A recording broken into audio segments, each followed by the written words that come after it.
Hello, magandang araw mga kamamshi ko. For today's video is may bata nga pala tayong bisita. At yan nga pala ay aking apo na si Pete at nagrakit nga pala ang kanyang mother. At iniwan muna sa akin at ito namang batang ito ay nagkakanta.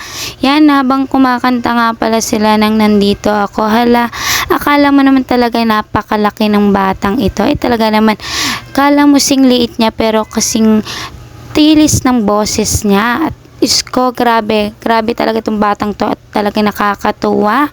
At ito namang anak ko, ang kambal, ay tinuturuan siya kumanta pero nagulat ako ay talaga namang mas marunong pa siya at talagang alam na alam niya. Syempre may konting bulol-bulol era kasi nga naman is baby pa siya. Yan guys, 2 years old nga pala yung aking apo na yan at super cute na yan at talandutay na yan at napaka-arte.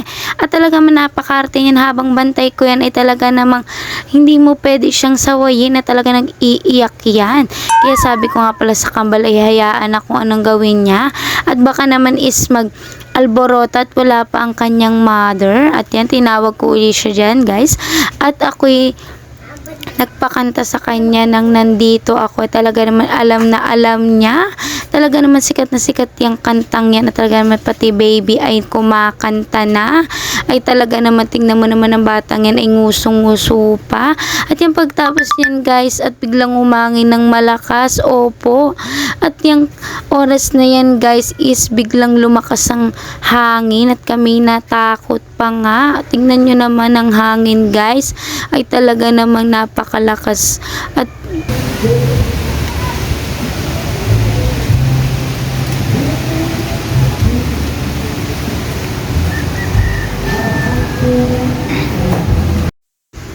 fast forward mga kamamshi ko, nandito na nga pala kami sa school sa evacuation center at hindi talaga tumitigil ang malakas na hangin at talaga naman mas lumakas pa ito ngayong gabi.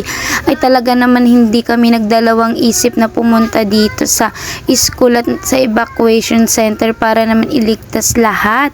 Syempre ito guys, nandito na nga pala kami at itong babaeng to ay talaga naman pahirap pa talaga sa aking pamangkin. Talaga naman nagpa-braids pa talaga siya. Syempre ito rin ang aking father. Nakasinama ko na sila at syempre sama-sama tayong ligtas. Ito mo naman to, a girl na to, kala mo naman ay gandang-ganda. Hala, charot. At yan, pagkatapos yan, gabi na guys, at andito na nga pala kami yan sa labas at nag-isip nga kami bumili ng lugaw pero hindi natuloy. At talaga naman super lakas ng ulan guys at ito umupo nga muna kami sa court.